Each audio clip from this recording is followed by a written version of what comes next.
Hello and welcome to the Reading Endorsement Competency 3 Assessment class. And what we're going to do here is just give you an overview, making sure we're all on the same page, that we all understand what the class will entail and what the idea of teaching reading looks like. Brevard County does have a very certain specific group of policies and procedures. You can see them listed here. They're also posted in our Schedule and More section of our Blackboard Learn class. Obviously, if you're on here, then you know how to access Blackboard Learn. Just a reminder, always go through Launchpad. Also, if you go through Launchpad, it will automatically sign you in. So if for some reason you change your password or you've forgotten your password, you need to make sure to go on to Launchpad, right-click on Blackboard Learn, update password, and make sure it's the correct one so that when you go through Launchpad, it always automatically logs you in and you'll have no trouble accessing the course. Again, this is just a quick little introduction so that we're all on the same page. Ideally, you're supposed to go through the competencies in order, so this should be your third reading endorsement course. But every now and then, people take them out of order, and that's okay. So we always like to make sure that we all have the same kind of start and background information before we proceed with the assessments. We are all well aware of the consequences of reading difficulties. We know the problems that students face and that if they are unsuccessful in school, that they often won't continue in school. So of course, the reason that we really work hard with these students in the reading classes is so that they're successful in all of their classes and will continue through school and complete their schooling.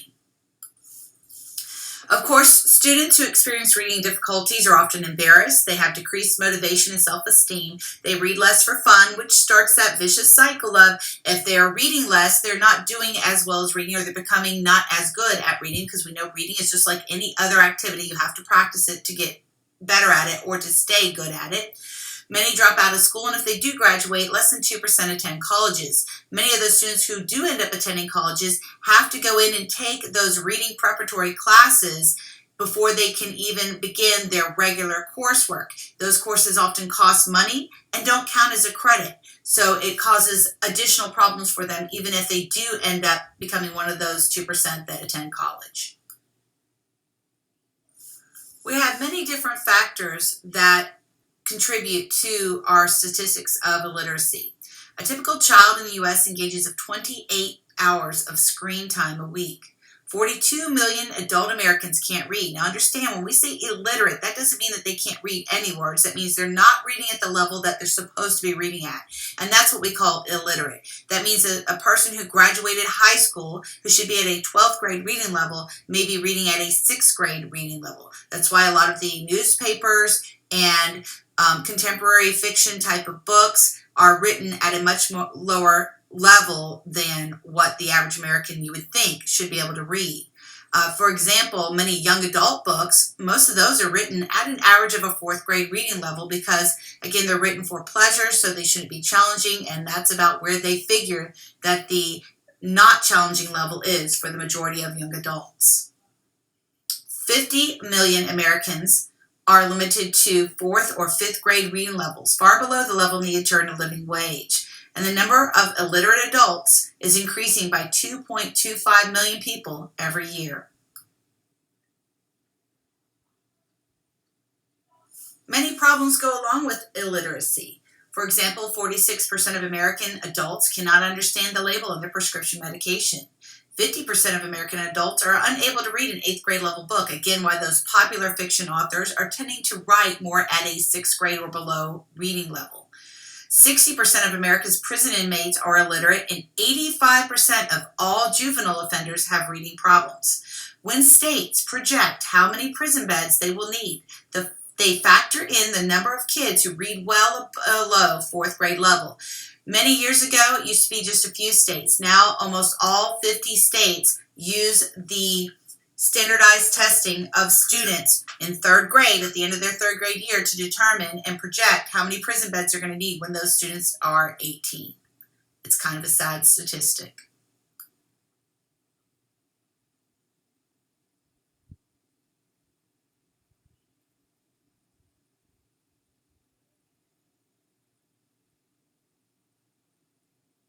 All right, so those are some of the consequences and statistics about illiteracy.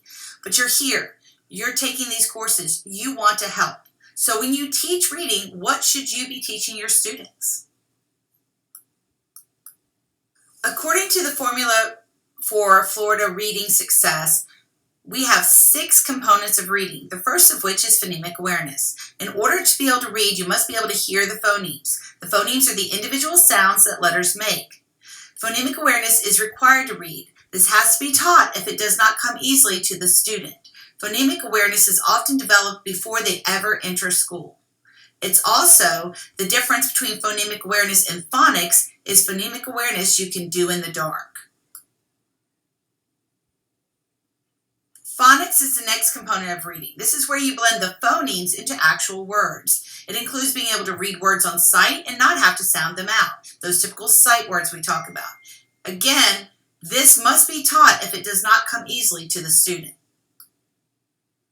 Fluency is more than just about how fast you can read and how accurately. There's other components that are just as important, like prosody. Prosody is that inflection when they read with looking at punctuation, that you are, raising your voice at the end of a question, that you're pausing and that you're putting emphasis on certain words and terms. Fluency can affect your ability to read large amounts of material in a timely manner, and fluency can also affect comprehension if you're reading inaccurately. Fluency, most importantly, is more than just about words per minute. So you should always think about using some sort of multidimensional fluency scale where you can look at not just how fast they're reading, how accurately, but are they reading with prosody as well. Vocabulary is one of those components that start from the time that we're born. Students with reading difficulties do not read and have really not been exposed to print from an early age. But beyond that, we find that a lot of times those same students did not get exposed to a high amount of verbal vocabulary. Because what happens is we all have a much higher listening vocabulary than we do a reading vocabulary. Our listening vocabulary develops from the time that we're born, and so therefore we're going to recognize words that we hear and we'll understand the meaning of those words and that vocabulary much more often than when we see those same words written down in text. So we have a listening vocabulary and a reading vocabulary, and those two don't always match. So one of our goals is to increase that reading vocabulary to get up there with our verbal vocabulary. And so one of the things that you can do with that is eyes past print with voice support so that, they're following along with their eyes, they're listening with their ears, they're seeing words in print that they recognize when they hear, but they had not recognized them when they saw them. So now they're making that visual connection of, oh, that's what that word looks like. So one of the best things we can do for vocabulary, of course, is to continue to expose students to reading. The more they read, the more words they're exposed to, and then the better their vocabulary development will be. There's a lot of vocabulary research out there that talks about the difference between our higher socioeconomic class of students and our lower socioeconomic students, and the different types of exposure. If you've had any type of Ruby Pain training where they talk about the survival mode of people in a lower socioeconomic group, that sometimes they just don't have the time or the energy or the resources to have that high quality one-on-one verbal interaction with their children. They're in that survival mode. So sometimes you'll go to a grocery store and you'll have a mother there who is a stay-at-home mom, and she's got the time, she's got the resources, she's comfortable, so she's going to go to the grocery store. She's got her young child, maybe 2-year-old, 3-year-old in the cart with her, and she's walking around the grocery store, and she walks over and she pulls a can off the shelf, and she shows the can to the child, and she goes, "Ooh, look, peas," and she takes her finger and she points out the word peas on the can. "Ooh, yum, peas are green, peas are round, we like peas. Do you like peas? Oh, I like peas. I think we should buy these peas. What do you think? Yes? Okay, let's buy the peas." And she puts the peas in the cart and she goes down the aisle to the next item. And you'll see that kind of interaction. That's the kind of high quality verbal interaction that being in a higher socioeconomic status might provide for a child. So you can see some of the statistics listed here. I think one of the saddest ones is that the higher knowledge third graders had vocabularies about equal to some of the lowest performing 12th graders. So one of our goals as reading teachers is to get them exposed to as much vocabulary as possible, because obviously the more they read, the more they're exposed to vocabulary, the higher their vocabularies are going to be, and then the more text that is open to them. In this chart, you can see a variation in the amount of independent reading that a student does, how many minutes per day equals how many words per year they're exposed to, and a projected percentile of performance on standardized tests. So it's a great piece of information to support the idea of independent reading in your classroom. Whether you have time during class to provide independent reading time, or you're sending home those independent reading charts with students and requiring them to read 20 minutes or 30 minutes a day, have the parents sign off on it. This is exactly the kind of reason why we have students do independent reading. The more they're exposed to vocabulary, the higher their reading ability is going to be, the higher their vocabulary is going to be, so therefore the better they can attack higher levels of text. As good readers, there's a lot of natural comprehension strategies that we do as we're reading that we're probably not even aware of. If a student's not a good reader, many comprehension strategies need to be explicitly taught. Things like before, during, and after strategies, your KWLs, your QARs, taking direct notes, text coding, Venn diagrams, rereading, knowing that as you're reading something, if your mind starts to drift, if you're making, I always used to explain to students, if I'm reading something and all of a sudden I start thinking about, ooh, you know what, on my way home, I gotta stop and get milk. We're out of milk. And my eyes are continuing to pass over that print as if I'm reading, but my brain is somewhere else. I know as a good reader, I stop and I go, oh my gosh, I didn't even pay attention to the last two paragraphs that I was reading. So I stop and I go back up and I find where the last thing that I remember is, and I start again. Many students don't realize that, or I should say many poor readers or struggling readers don't realize that. So we have to explicitly teach them that they need to be cognizant. They need to have that metacognition of what they know and what they don't know. They need to pay attention as they're reading so that they recognize when they stop paying attention as they're reading. This is a picture of what a good balanced literacy reading program looks like. You have reading and writing intertwined, surrounded by assessment and all of the important parts and pieces of literacy.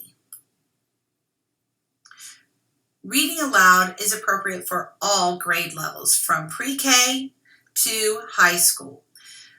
Reading aloud is defined as reading by the teacher using all literary genres. One of the reasons that this is so important is this allows for the teacher to model skills and strategies, think alouds, those type of things, and provide opportunities for students to respond. So reading aloud is definitely something that belongs in all levels of all classrooms. Shared reading is defined as eyes past the print with voice support. This is so important when you're trying to expose your lower level readers to higher level text. For example, when you're working with a high schooler who has to take a 10th grade standardized test, but they're reading at like a 6th grade level or a 5th grade level, and doesn't matter, the test doesn't care. You have to expose them to the higher level of text. So this is a really great strategy when you have them looking physically at the higher level text while they're listening with their ears, because remember we talked about that vocabulary, how they have a higher listening vocabulary than they do a reading vocabulary. So now you're providing that visual of those words and you're helping to expose them to those higher level of texts. Guided reading is considered the heart of literacy framework. It's done in a small group of about 6 students with similar abilities and learning needs. Usually the lesson takes about 25 to 30 minutes. The text is chosen by the teacher to match the student's needs and focus of the lesson. Elementary teachers have guided reading down. So if you are a secondary reading teacher trying to incorporate guided reading in your classroom, reach out to other experts, teacher experts at the elementary level. They really do know how to organize a classroom around guided reading. I'm a big proponent of independent reading. when it comes to independent reading, if you're reading a class novel, that's great. We love class novels, but that is not independent reading. If you go in and tell a student, well, you need to read at this Lexile level or this grade level, that's really not independent reading. The independent reading component is so important because this is where a child truly learns to love reading. This is where they become a reader because this is a selection of their choice. So independent reading needs to be held sacred. It needs to be kept as a choice of the student because if they are picking out things that they want to read, things they're interested in, they're more likely to have staying power with it, to actually do it, and not fake those reading logs. Currently, and this, of course, may change, what you need to do to be able to teach reading is you have to, for K through 6, you have to have an elementary grade certification, and for grades 7 through 12, you either need to have an additional certification, the reading endorsement, which we're guessing you're going to do because you're taking these classes, and that will add on to your certificate, or you can get your master's degree and then take the subject area test. The master's degree must be in reading in order to take the subject area test and get that added on to your certificate. So nobody's going to lie here and say that teaching reading doesn't have its challenges. They do traditionally have students who have not had the best experience in school. There are very often students who have struggled in school. However, teaching reading is the one basic skill that no student can ever say, I'm not going to use this. You need reading throughout your entire life and throughout all your courses. The most important thing that a teacher of reading needs to do is they need to build those relationships with their students. I'm not saying be their best friend. I'm saying you have to make them think that you care, because a student will learn more for a teacher than they ever will from a teacher. These students need teachers that are motivated and energetic and have those relationships with them that will get them excited about reading again. And of course, there's always job security, because it doesn't look like the reading instructional part is ever going to go away, at least not anytime soon. Let's talk about the main focus of this course, which is assessment. The word assessment has kind of changed over the years, but currently when we talk about assessment, the current definition of this is to determine the value or extent of something. We're assessing it, right? So when we talk about assessment in reading, we are determining the value or extent of a student's knowledge of the reading process. Not going to lie, I've never been a big fan of high-stakes testing. However, assessment is not just referring to high-stakes tests. Assessment is all levels of testing, from formative thumbs-up, thumbs-down type of assessments, to teacher-created tests, to benchmark tests, and all of those in between and beyond. Assessment is necessary because it helps identify whether or not students are progressing as expected, helps to identify students who are at risk of not being successful. It helps to determine if students are learning critical skills at an adequate rate. It helps identify specific skills that are required some sort of intervention from the teacher, and to evaluate the effectiveness of instruction for all children. I think that's the one piece that some of us forget about, is that our assessment is not just evaluating the student, it's also evaluating our assessment and our teaching. So did the kid miss the question because it was a poor question? Did we not cover the material properly? Or was the student simply not paying attention, which happens as well, we know that. But we need to look at the results of an assessment. We should never give an assessment just for the sake of a grade and not look at the results of those assessments, because we really do need to evaluate what questions were missed, how many people missed that question, and whose really fault was it. If you see that a large percentage of the class missed something, then maybe you need to go back and reteach that section, because it wasn't necessarily that the students weren't paying attention. It could have also been that for whatever reason, the way that it was presented to them, they did not get it. In the Florida reading formula, you have 6, which we just covered, the 6 components of reading. Then you have the +4, which are the 4 types of assessments. So we have screening measures, diagnostic measures, progress monitoring measures, and outcome measures. One of the most important components of assessment is making sure that you choose the right test for the right child at the right time. You know, it's the difference in terminology between validity and reliability. Validity is it the right test for what you're teaching? Meaning, if you want to know how well a student reads, then you don't necessarily give them a time test, because now you're testing how fast they read, not about what they know. By the same token, a math test that is all word problems and all verbal, are you doing that, giving that type of test, is that really truly valid in the sense that, is it testing just their math skills, or are reading skills included in there? Screening measures provide a beginning assessment of the student's preparation for grade level instruction. They also provide an assessment of the student's proficiency with skills or concepts that should have been mastered at an earlier stage of development or grade level. Are there holes? Some examples of screeners for all grade level placement tests: Phonological Awareness Screener, the PASI, Phonics Screener, the PSI, the SRI, Scholastic Reading Inventory, the Gazelle Echos, Running Records, DRA, Developmental Reading Assessment, MAISE, QRA, and WIDA, which is the World Class Instructional Design and Assessment. Diagnostic measures are used to measure one or more critical skills. They're designed to provide a more precise and detailed picture of the range of a student's skill and knowledge in order to plan precise instruction. Diagnostic measures should only be used when sufficient information of student skill is unavailable. Some examples of diagnostic measures are the DAR, which we'll be using in this class, the Diagnostic Assessment of Reading, the QRI, the Qualitative Reading Inventory, 4th edition, and that we will also be using in this class, the DRA, and the ERDA, the Early Reading Diagnostic Assessment. Now, we mentioned the DRA as a screener as well. Many of these tests can perform more than one function. Progress monitoring measures are used to keep the teacher informed about the student's progress in meeting grade level expectations throughout the school year. They often serve as a red flag for those students falling behind in mastering grade-specific skills or concepts. Some examples of progress monitoring are teacher-made tests and quizzes, curriculum benchmark tests, the DAR, the FAIR, SRI, PASI, PSI, Running Records, DRA, MAISE, QLA, iReady, and Standards Mastery. Outcome measures are generally given at the end of the school year to evaluate the overall effectiveness of the program of instruction. It's used to determine curriculum areas of strength and weaknesses at many levels.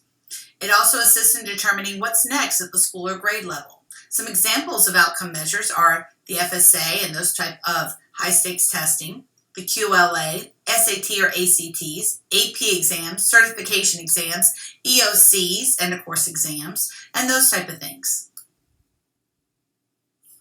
Assessment provides so much more than a number.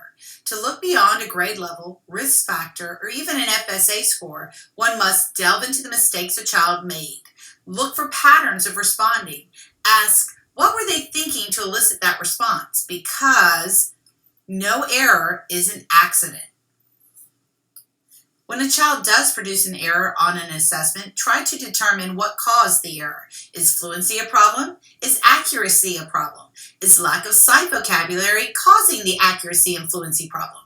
Is decoding a problem? What level of decoding is a problem?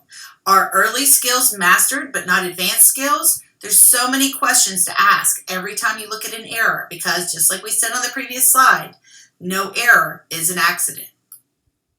So once you do your assessment, what's next? As we've stated previously, you should never do an assessment unless you're willing to go through and analyze that assessment, whether you're analyzing it with the student or separate from the student. So you need to either provide focused instruction based on the results of the assessment. The timing of focused instruction is important. Programs of instruction that you choose to use are important. Ongoing progress monitoring needs to be done. More assessment needs to be done if you believe that it's warranted, especially based on any progress monitoring. And referral to RTI for interventions if that is what you determine is what is needed.